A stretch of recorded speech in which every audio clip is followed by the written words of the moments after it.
मैं आपके बीच एक श्लोक रखता हूं, गीता में है, और वो यज्ञ की महत्ता के संदर्भ में प्रयोग किया जाता है।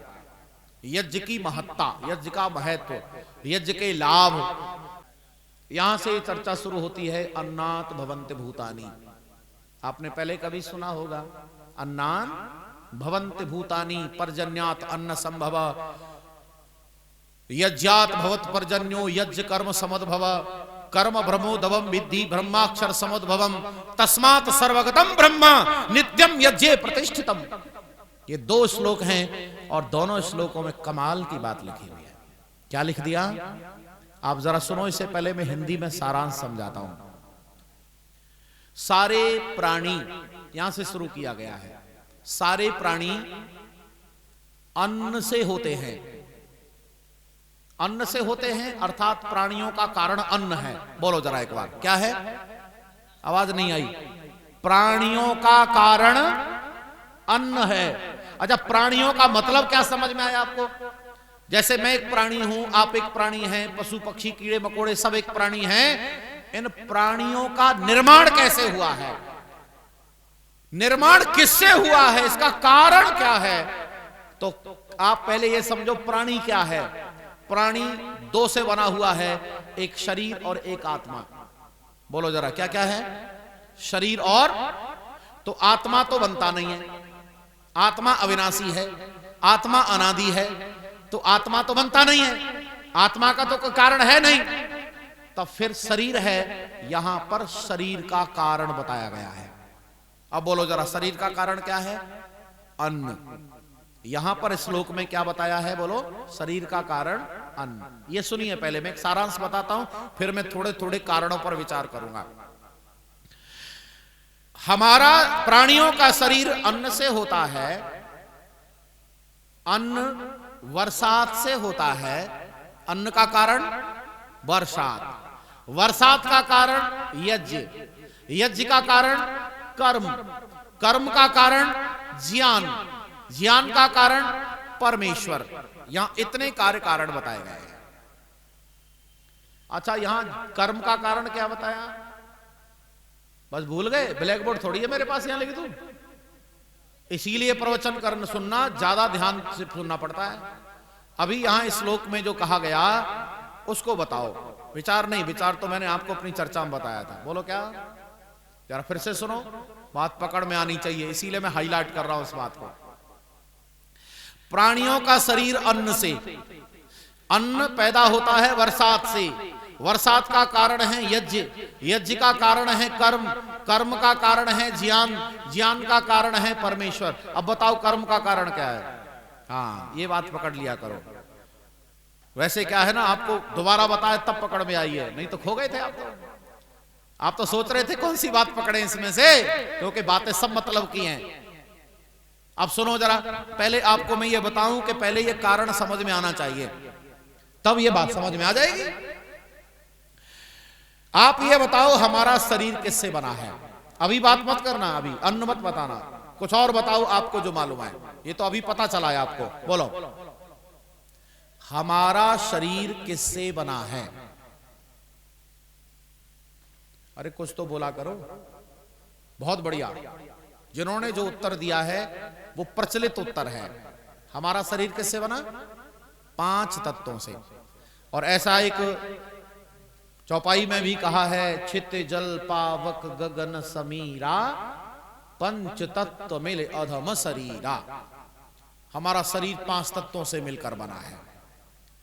लेकिन यहां पर शरीर के कारण के विषय में 2 सब्जेक्ट हैं, और भी अलग अलग विषयों में बताया गया है। एक है दर्शन और एक है शरीर विज्ञान, मेडिकल साइंस, आयुर्वेद। ये 2 विषयों में अलग अलग बातें हैं। बात एक ही है लेकिन अलग अलग है। दर्शन में कहा गया है हमारा शरीर 5 तत्वों से मिलकर बना है। अच्छा, थोड़ा और अंदर चलते हैं। पहले तो ये देखो, शरीर 3 होते हैं। बोलो जरा, कितने? कारण शरीर 3 शरीर होते हैं। हाँ, बहुत बढ़िया। बोलो जरा, कौन कौन सा? कारण शरीर, सूक्ष्म शरीर और बोलो स्थूल शरीर। ये जो आप देख रहे हैं ये स्थूल शरीर है, इसके भीतर एक शरीर और होता है, उसका नाम सूक्ष्म शरीर है। इन दोनों शरीरों का आश्रय स्थान होता है, उसे कारण शरीर कहते हैं। जब ये बनना शुरू होते हैं तो मूल प्रकृति इसका कारण शरीर है, उसमें से जब बनता है तो महत बनता है। महत के साथ अहम बनता है और मन बनता है, और इन तीनों के बाद 5 ज्ञानेंद्रियां बनती हैं, 5 कर्मेंद्रियां बनती हैं, 5 तन्मात्राएं बनती हैं। अच्छा, इनको मिलाकर हो गए 18 तत्व। 5 5 और 5 और 3, ये इन 18 तत्वों से मिलकर जो शरीर बनता है उसका नाम सूक्ष्म शरीर है। और फिर 5 स्थूल भूत बनते हैं 5 तन्मात्राओं में से, तब ये स्थूल शरीर बनता है। यह है दर्शन की भाषा। ठीक है जी। लेकिन जब आयुर्वेद के आचार्यों से पूछते हैं तो आयुर्वेद के एक बड़े आचार्य हुए हैं जिनका नाम है महर्षि चरक। ये जो महर्षि चरक हैं ये अपने ब्रह्मचारियों को पढ़ा रहे थे, और पढ़ाते पढ़ाते आज शरीर स्थान पढ़ा रहे हैं कि शरीर का कैसे विश्लेषण किया जाए, कैसे समझाया जाए। ये बहुत बड़ा अध्याय है। लेकिन प्रश्न है शरीर का कारण क्या है। और ऐसा ही प्रश्न कभी आचार्य चरक से भी पहले एक हिमालय की कंदराओं में एक बैठक हुई। उस बैठक के अंदर महर्षि भगवान आत्रेय को सभा का सभापति बनाया गया था। ये जो चर्चा है ये इतिहास के रूप में चरक संहिता में ही लिखी हुई है। आचार्य चरक बता रहे हैं अपने ब्रह्मचारियों को कि एक समय हिमालय की कंदराओं में बैठक हुई थी, वहां पर आयुर्वेद के बड़े बड़े आचार्य उपस्थित हुए थे। उस सभा में एक बड़े आचार्य थे, उनका नाम था आचार्य आत्रेय, उनको सभापति बनाया गया था। और सभापति के सामने जब प्रश्न आया था हमारे शरीर का कारण क्या है, तो लोगों ने अपने अपने उत्तर दिए थे। लेकिन आचार्य आत्रेय ने कहा था हमारे शरीर का कारण आहार है। बोलो जोर से, क्या है? आहार है। हमारे शरीर का कारण आहार है। ये बात पकड़ लो, और उनको ज्यादा ध्यान से सुननी चाहिए जो कुछ भी खा लेते हैं। बीड़ी, सिगरेट, तंबाकू, गुटखा, मांस, गांजा, शराब, अंडा, मछली, चाय, coffee, cold drink, pizza, burger, hot dog, अरे बाप रे क्या क्या आ गया। ये बाजार बड़ा गर्म है फालतू सामान से, सही सामान नहीं मिल पा रहा है। आप तो बस कारण जान लीजिए, आप खुद निर्णय कर लेना क्या खाना है क्या नहीं खाना है। हमारा शरीर आहार से बनता है। हमारे शरीर का संपूर्ण विकास, हमारे शरीर में जो कुछ भी है वह आहार से बना हुआ है। आचार्य चरक को जब ये बताना था तो ब्रह्मचारी कहते हैं गुरुदेव ये तो बड़ा रोचक प्रसंग है, हम तो आज तक यही समझते आ रहे थे कि ऐसे ही बन जाता है 5 तत्वों से, लेकिन बनता कैसे है। तो उन्होंने बताया हमारे शरीर में, हमारा शरीर जब बनने लगता है तो मां के गर्भ में बनता है और सरसों के दाने जैसा होता है। सरसों का दाना कितना बड़ा होता है, उससे भी छोटा शरीर होता है हमारा जब बनना शुरू होता है, भ्रूण जिसे शुरुआत का कहते हैं। अच्छा, ये जो सरसों के दाने जैसा भ्रूण है, ये जब बच्चा जन्म लेता है तो 4-5 पाउंड का पैदा होता है। आपने कभी ये अंदाजा लगाया कि सरसों के दाने जैसा इतना बड़ा कैसे हो गया? इसके अंदर मटेरियल कहां से आया? इसके अंदर टोटल मटेरियल भोजन से आया है जो मां ने किया था। मां के किए हुए भोजन से बच्चे के शरीर का विकास हुआ है। लेकिन अभी तो यही प्रश्न है कि ये सरसों के दाने जैसा कैसे बन गया? तो सुनो, माता पिता के रज और शुक्र से बनता है, और माता पिता का रज और शुक्र भोजन से बनता है। इसीलिए हमारे शरीर का निर्माण बोलो भोजन से होता है। हम भोजन करते हैं, भोजन का रस बनता है, रस का रक्त बनता है, रक्त का मांस बनता है, मांस का मेद बनता है, मेद से हड्डियां बनती हैं, हड्डियों से मज्जा बनता है, और मज्जा से रज और शुक्र बनता है, जिससे संतान का शरीर बनता है। अब समझ में आ गया हमारे शरीर का कारण क्या है? बोलो आहार। हमारा शरीर आहार से बना है, और हमारा आहार 5 तत्वों से मिलकर बना है। इसीलिए इसमें कोई भेद नहीं है, ये सारी चीजें एक ही हैं। बस अलग अलग विषय के कारण हम लोग अलग अलग नहीं समझ पाए। और चूंकि आयुर्वेद को बहुत अच्छे से पढ़ाने वाले लोग कम हैं, पढ़ाने वाले क्या स्कूल में पढ़ाते हैं, मेडिकल कॉलेज में पढ़ाते हैं, जन सामान्य तक तो आयुर्वेद आ ही नहीं रहा है, और कुछ तो स्वाभाविक नहीं आ रहा है, और कुछ आने नहीं दिया जा रहा। इस बात को भी कह लो। और नहीं तो जैसे जैसे जितना बड़ा धन खर्च होता है, जितना बड़ा बजट लगाया जाता है अन्नपैथियों के लिए, उससे कहीं ज्यादा बजट आयुर्वेद के लिए चाहिए। और याद रखना, जिस दिन आयुर्वेद जन जन तक आ जाएगा, लोग बीमार होना बंद हो जाएंगे। इसीलिए आयुर्वेद आना चाहिए। मैं तो यहां पर संकेत में कह रहा हूं, मेरा प्रसंग तो अलग चल रहा है। क्या प्रसंग है? हमारा कारण क्या है?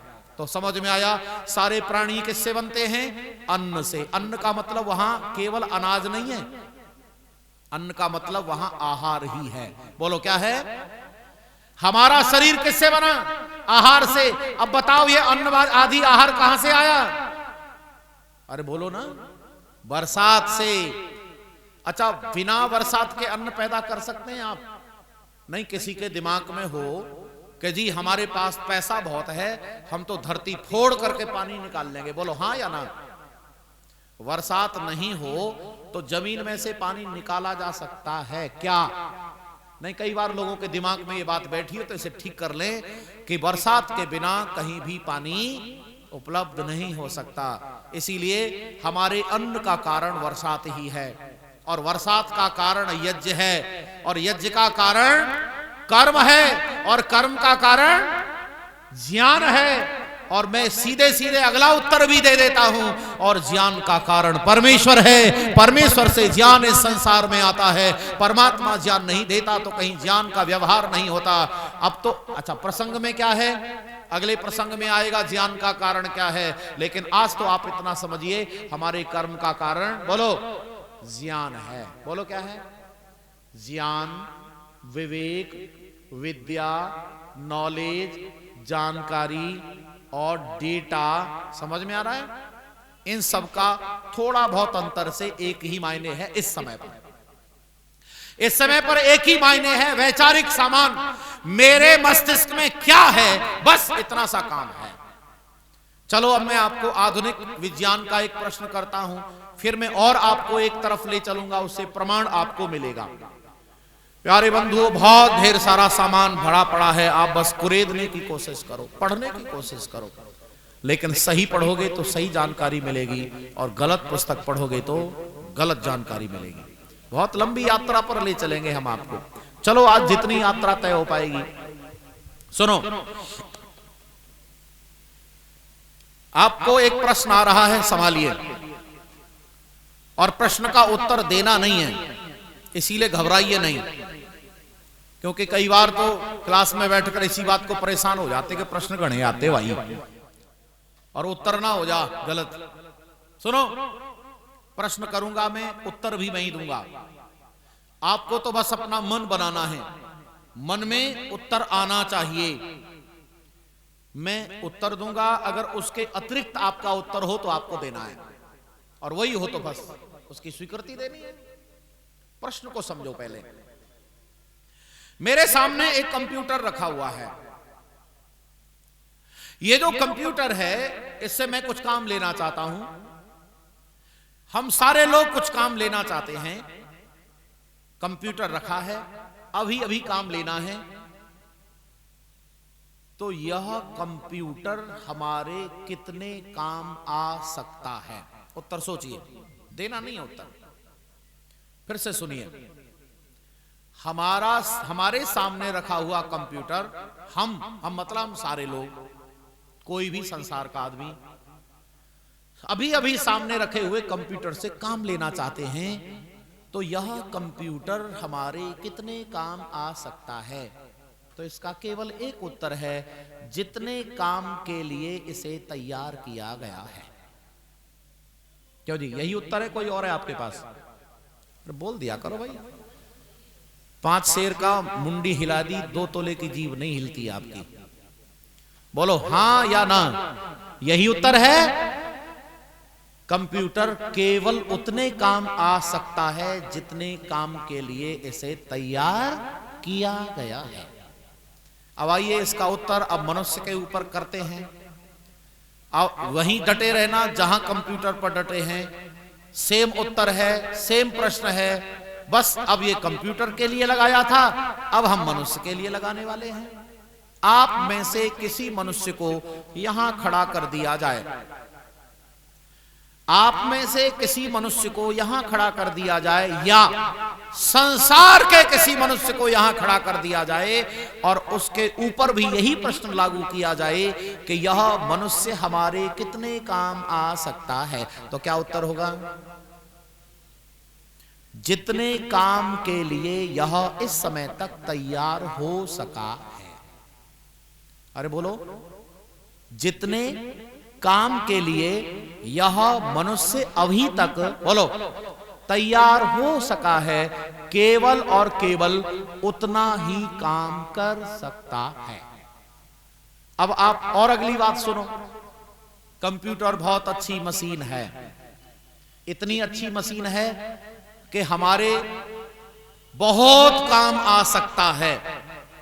ये डॉक्टर के भी काम आ सकता है, इंजीनियर के भी काम आ सकता है, वकील के भी काम आ सकता है, किसान के भी काम आ सकता है, विद्यार्थी, सामान्य विद्यार्थी से लेकर किसी भी विषय के विद्यार्थी से लेकर राष्ट्रपति तक, और राष्ट्रपति तक नहीं, सारा साइंस, सारा विज्ञान, पूरे विश्व में कोई भी काम हो रहा हो उसका भी सहारा कंप्यूटर से लिया जा सकता है, लेकिन बिना तैयारी के नहीं। बोलो हाँ या ना? आप तैयार कर लीजिए, इसको काम ले लीजिए।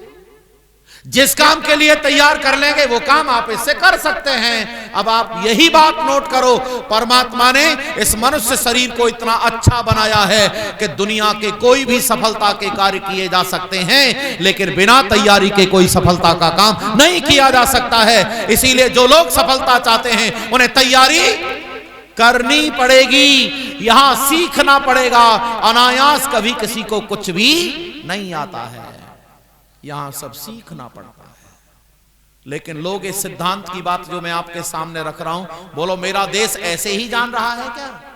नहीं, मेरे देश को अब कुछ नहीं पता है कहां क्या हो रहा है, बस ढो रहे हैं, चले जा रहे हैं, न मंजिल है, न रास्ता है, न कोई मार्गदर्शक है, कहां जाके टकराएंगे। मेरे देश का व्यक्ति ऐसा हो गया है जैसे कटी हुई पतंग। अच्छा बताओ कहां गिरेगी?